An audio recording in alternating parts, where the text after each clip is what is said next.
사도신경으로 2월 18일 수요일 새벽 예배를 시작하도록 하겠습니다.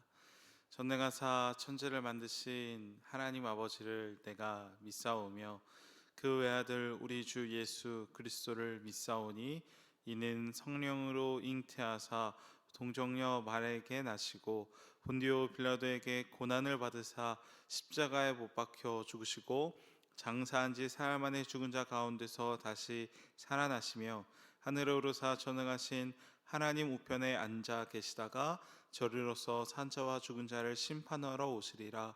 성령을 믿사오며 거룩한 공회와 성도가 서로 교통하는 것과 죄를 사하여 주시는 것과 몸이 다시 사는 것과 영원히 사는 것을 믿사옵나이다. 아멘. 함께 찬양하며 나아가도록 하겠습니다. 찬송가 183장 빈들의 마른 풀 같이 찬양하겠습니다.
한 번 더 찬양하기 원합니다. 542장 구주 예수 의지함이 함께 찬양하겠습니다.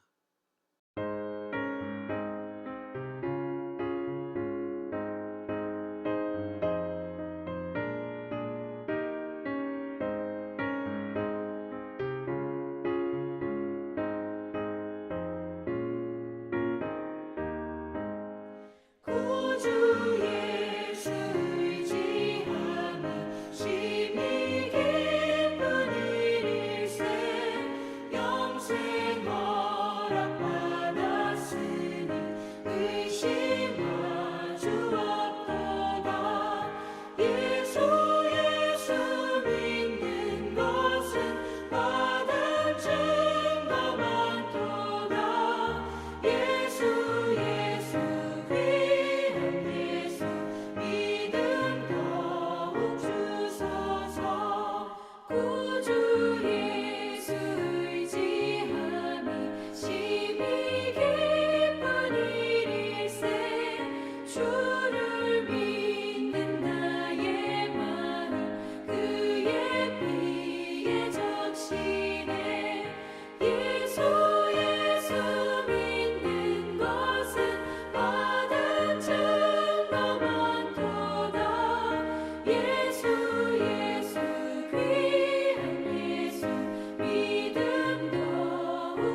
오늘 우리에게 주시는 하나님의 말씀은 창세기 27장의 말씀입니다.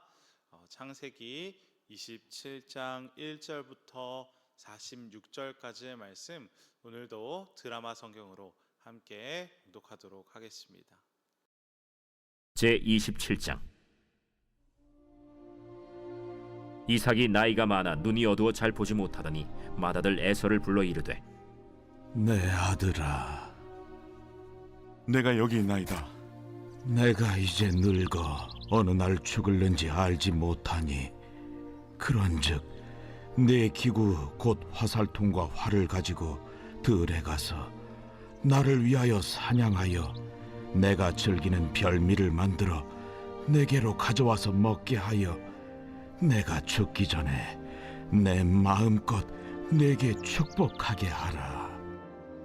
이삭이 그의 아들 에서에게 말할 때 리브가가 들었더니 에서가 사냥하여 오려고 들로 나가매 리브가가 그의 아들 야곱에게 말하여 이르되, 내 아버지가 내 형 에서에게 말씀하시는 것을 내가 들으니 이르시기를 나를 위하여 사냥하여 가져다가 별미를 만들어 내가 먹게 하여 죽기 전에 여호와 앞에서 내게 축복하게 하라 하셨으니, 그런즉 내 아들아, 내 말을 따라 내가 내게 명하는 대로 염소떼에 가서 거기서 좋은 염소 새끼 2마리를 내게로 가져오며 내가 그것으로 내 아버지를 위하여 그가 즐기시는 별미를 만들리니 내가 그것을 내 아버지께 가져다 드려서 그가 죽기 전에 내게 축복하기 위하여 잡수시게 하라. 내 형 에서는 털이 많은 사람이요 나는 매끈매끈한 사람인즉 아버지께서 나를 만지실진데 내가 아버지의 눈에 속이는 자로 보일지라 복은 고사하고 저주를 받을까 하나이다. 내 아들아, 너의 저주는 내게로 돌리리니 내 말만 따르고 가서 가져오라. 그가 가서 끌어다가 어머니에게로 가져왔더니 그의 어머니가 그의 아버지가 즐기는 별미를 만들었더라. 리브가가 집안 자기에게 있는 그의 맏아들 에서의 좋은 의복을 가져다가 그의 작은 아들 야곱에게 입히고 또 염소 새끼의 가죽을 그의 손과 목에 매끈매끈한 곳에 입히고 자기가 만든 별미와 떡을 자기 아들 야곱의 손에 주니 야곱이 아버지에게 나아가서, 내 아버지여, 내가 여기 있노라. 내 아들아, 네가 누구냐? 야곱이 아버지에게 대답하되, 나는 아버지의 맏아들 에서로소이다. 아버지께서 내게 명하신 대로 내가 하였사오니 원하건대 일어나 앉아서 내가 사냥한 고기를 잡수시고 아버지 마음껏 내게 축복하소서. 내 아들아, 내가 어떻게 이같이 속히 잡았느냐? 아버지의 하나님 여호와께서 나로 순조롭게 만나게 하셨음이니이다. 내 아들아, 가까이 오라. 내가 과연 내 아들 에서인지 아닌지 내가 너를 만져보려 하노라. 야곱이 그 아버지 이삭에게 가까이 가니 이삭이 만지며 이르되, 음성은 야곱의 음성이나 손은 에서의 손이로다. 그의 손이 형 에서의 손과 같이 털이 있으므로 분별하지 못하고 축복하였더라. 내가 참 내 아들 에서냐? 그러하니이다. 내게로 가져오라. 내 아들이 사냥한 고기를 먹고 내 마음껏 내게 축복하리라. 야곱이 그에게로 가져가매 그가 먹고 또 포도주를 가져가매 그가 마시고, 내 아들아, 가까이 와서 내게 입맞추라. 그가 가까이 가서 그에게 입맞추니 아버지가 그의 옷에 향취를 맡고 그에게 축복하여 이르되, 내 아들의 향취는 여호와께서 복주신 밭의 향취로다. 하나님은 하늘의 이슬과 땅의 기름짐이며 풍성한 곡식과 포도주를 내게 주시기를 원하노라. 만민이 너를 섬기고 열국이 내게 굴복하리니 내가 형제들의 주가 되고 내 어머니의 아들들이 내게 굴복하며 너를 저주하는 자는 저주를 받고 너를 축복하는 자는 복을 받기를 원하노라.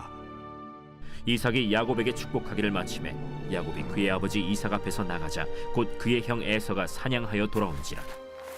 그가 별미를 만들어 아버지에게로 가지고 가서 이르되, 아버지여, 일어나서 아들이 사냥한 고기를 잡수시고 마음껏 내게 축복하소서. 너는 누구냐? 나는 아버지의 아들, 곧 아버지의 맏아들 에서로소이다. 이삭이 심히 크게 떨며 이르되 그러면 사냥한 고기를 내게 가져온 자가 누구냐? 네가 오기 전에 내가 다 먹고 그를 위하여 축복하였은즉 그가 반드시 복을 받을 것이니라. 에서가 그의 아버지의 말을 듣고 소리질러 슬피 울며 아버지에게 이르되 내 아버지여, 내게 축복하소서. 내게도 그리하소서. 내 아우가 와서 속여 내 복을 빼앗았도다. 그의 이름을 야곱이라 함이 합당하지 아니하니이까. 그가 나를 속임이 이것이 두 번째니이다. 전에는 나의 장자의 명분을 빼앗고 이제는 내 복을 빼앗았나이다.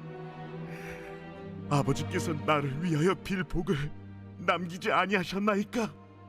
내가 그를 너의 주로 세우고 그의 모든 형제를 내가 그에게 종으로 주었으며 곡식과 포도주를 그에게 주었으니 내 아들아, 내가 네게 무엇을 할 수 있으랴? 내 아버지여, 아버지가 빌 복이 이 하나뿐이리이까. 내 아버지여, 내게 축복하소서. 내게도 그리하소서. 하고 소리를 높여 우니 그 아버지 이삭이 그에게 대답하여 이르되 내 주소는 땅의 기름짐에서 멀고 내리는 하늘 이슬에서 멀 것이며 너는 칼을 믿고 생활하겠고 내 아우를 섬길 것이며 네가 매임을 벗을 때에는 그 멍에를 네 목에서 떨쳐버리리라. 그의 아버지가 야곱에게 축복한 그 축복으로 말미암아 에서가 야곱을 미워하여 심중에 이르기를 아버지를 곡할 때가 가까웠은즉 내가 내 아우 야곱을 죽이리라. 맏아들 에서의 이 말이 리브가에게 들림에 이에 사람을 보내어 작은 아들 야곱을 불러 내 형 에서가 너를 죽여 그 한을 풀려하니 내 아들아, 내 말을 따라 일어나 하란으로 가서 내 오라버니 라반에게로 피신하여 내 형의 노가 풀리기까지 몇 날 동안 그와 함께 거주하라. 내 형의 분노가 풀려 내가 자기에게 행한 것을 잊어버리거든 내가 곧 사람을 보내어 너를 거기서 불러오리라. 어찌 하루에 너희 둘을 이루랴. 리브가가 이삭에게 이르되 내가 햇사람의 딸들로 말미암아 내 삶이 싫어졌거늘 야곱이 만일 이 땅의 딸들 곧 그들과 같은 햇사람의 딸들 중에서 아내를 맞이하며 내 삶이 내게 무슨 재미가 있으리까.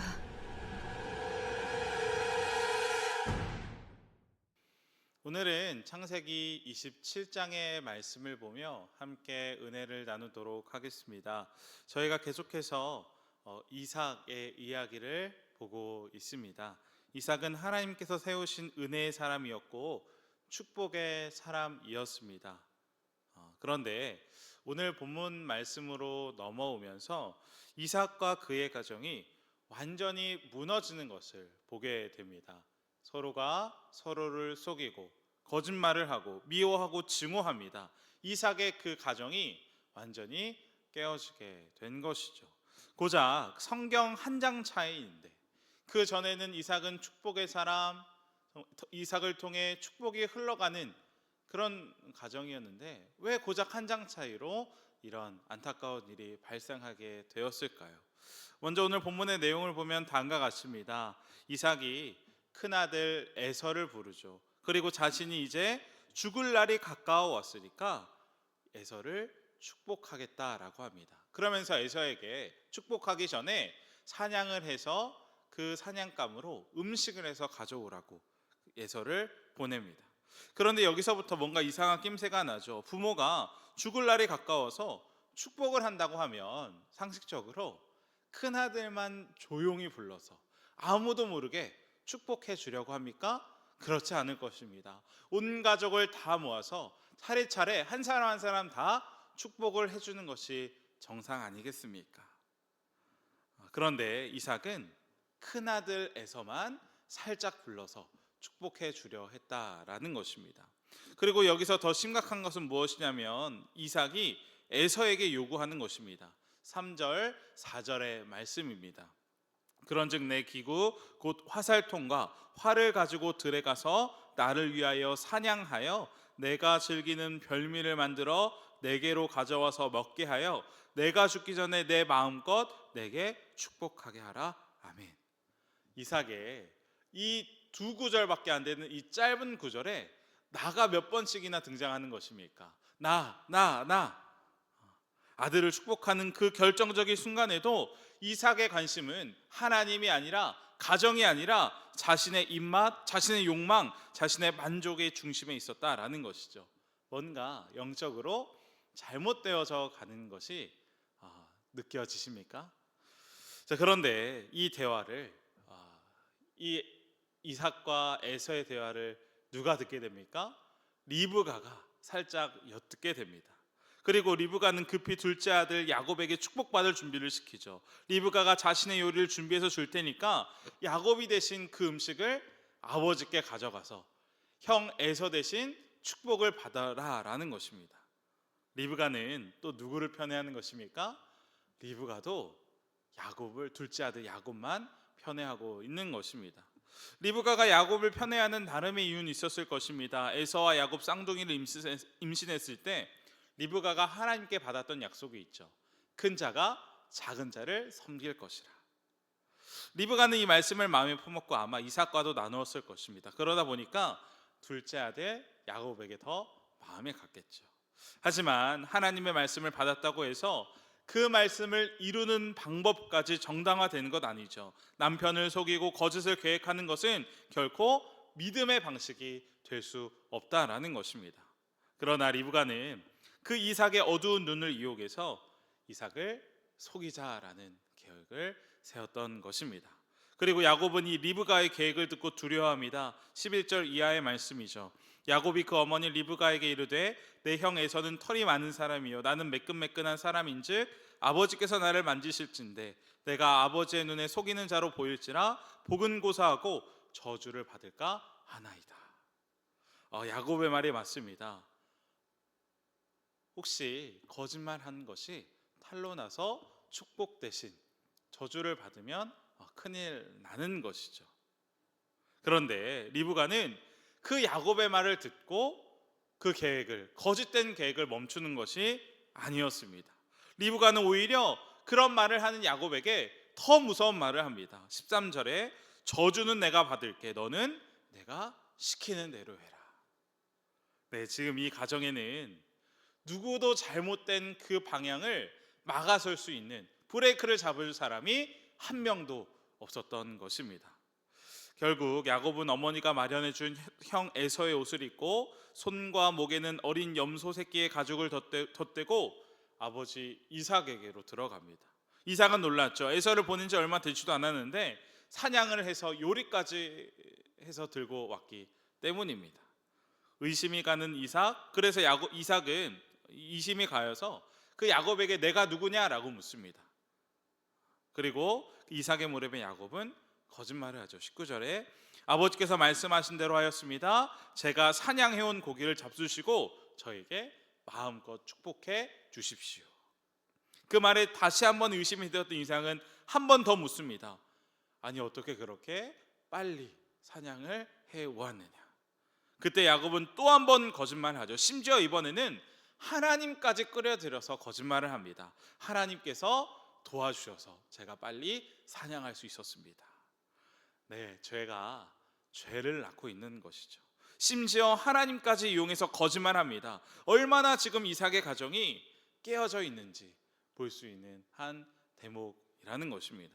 결국 야곱은 축복을 받습니다. 이 사건은 분명 하나님 섭리 안에 있었습니다. 큰 자가 어린 자를 섬길 것이라. 그 말씀이 완벽하게 이루어졌죠. 그러나 여기서 우리가 반드시 기억해야 할 중요한 사실이 있습니다. 그것은 하나님의 뜻이 이루어졌다라고 해서 그 과정 속에 있던 거짓과 속임, 그것까지 정당화되는 것이 결코 아니다라고 하는 것입니다. 이어서 곧바로 에서가 돌아옵니다. 그리고 아버지에게 축복을 해달라고 이야기하죠. 그리고 거기서 이삭은 자신이 속았다라는 것을 다 알게 되었습니다. 그러면서 오늘 본문 33절에 이삭이 심히 떨었다라고 했습니다. 이삭이 떤 것은 어떤 분노의 차원도 있었겠지만 큰 자가 작은 자를 섬긴다는 하나님의 말씀이 이루어진 것을 보고 그것을 깨닫고 떨렸던 것입니다. 오늘 말씀 이후로 이삭의 가정은 완전히 깨어지게 되었습니다. 이때부터 에서는 동생 야곱을 죽이고자 마음을 먹게 되었고 결국 야곱은 형을 피해서 도망 다니는 도망자의 신세가 되게 됩니다.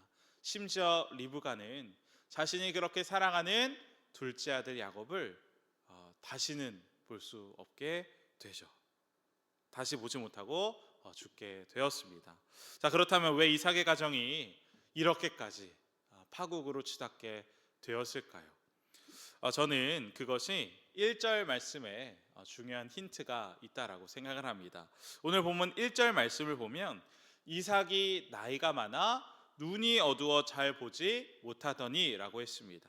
이 말씀은 이삭의 육신의 상태를 말하는 것을 넘어서 이삭의 영적인 상태를 말해주고 있는 것입니다. 그 대표적인 예가 엘리 제사장 아니겠습니까? 사무엘상 3장 2절 말씀에 엘리의 눈이 점점 어두워졌다라고 했습니다. 엘리는 이스라엘의 영적 지도자였죠. 그런데 그가 영적 분별력 잃어버리고 하나님 앞에서 타락하게 되었습니다. 그리고 그 엘리로 인해서 이스라엘 전체가 무너지는, 이스라엘의 근간이 흔들리는 무서운 일들이 벌어지지 않았습니까? 그리고 그것을 성경은 엘리가 눈이 어두워졌다라고 표현한 것이죠. 그리고 이것은 이삭도 마찬가지였습니다. 한 가정을 이끌고 나가야 되는 이삭의 영적 분별력이 어두워졌다라는 것을 성경을 통해 말씀해주고 있는 것이죠. 그리고 그것 때문에 형제가 서로 갈라지고 사랑하는 자녀를 보지 못하고 가정이 무너지는 비극에 이르게 된 것입니다. 자, 그렇다면 도대체 무엇 때문에 이삭의 영적인 분별력이 흐려지게 되었을까요? 첫 번째 이유는 조급함과 두려움 때문이었을 것입니다.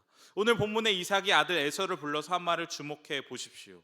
이삭이 에서를 불러 먼저 축복해 주려는 이유가 2절 말씀에 잘 나와 있는데 이렇게 이야기합니다. 이삭이 이르되 내가 이제 늙어 어느 날 죽을지 알지 못하니. 네, 이삭 마음에는 두려움이 있었습니다. 자신이 언제 죽을지 모른다는 그 두려움과 조급함이 자리 잡고 있었다라는 것입니다. 네, 우리 삶을 돌아보면 급하게 내린 결정일수록, 조급하게 내린 결정일수록 후회가 남는 경우가 참 많이 있죠. 쫓기듯 판단할 때 우리는 어리석은 선택을 합니다. 그래서 우리 믿음의 삶에서 가장 경계해야 되는 것이 바로 이 조급함과 두려움, 염려가 아닐까 합니다. 만약 지금 중요한 결정을 앞두고 있다면, 성도님께서 앞두고 있다면 먼저 구해야 할 것은 조급함으로 답을 먼저 찾는 것이 아니라, 답이 아니라 하나님께서 주시는 평안이 되어야 할 것입니다.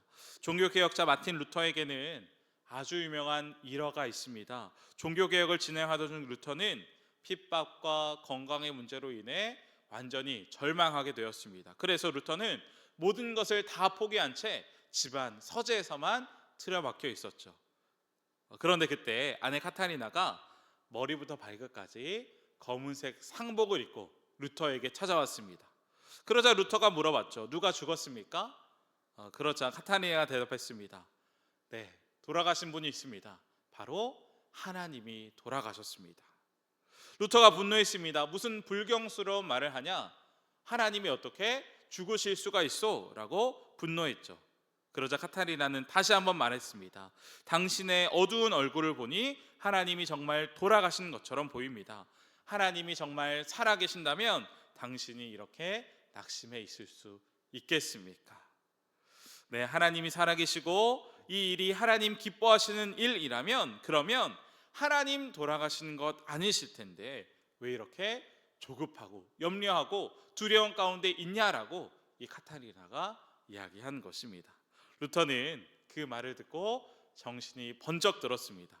그리고 다시 한번 하나님의 살아계심을 붙들고 종교 개혁을 이루었다는 유명한 일화가 있죠. 네, 우리도 우리 삶 가운데 조급함과 염려, 두려움이 찾아올 때가 있습니다. 세월이 얼마나 빠릅니까? 우리의 힘도 얼마나 연약한지요. 그러니까 자연스럽게 우리 삶에 조급함과 염려, 어두운 마음들이 찾아옵니다. 그런데 그때 우리가 반드시 기억해야 할 것입니다. 하나님 돌아가시지 않았습니다. 우리를 붙들고 계신 하나님, 지금도 살아계셔서 역사하는 하나님이시죠.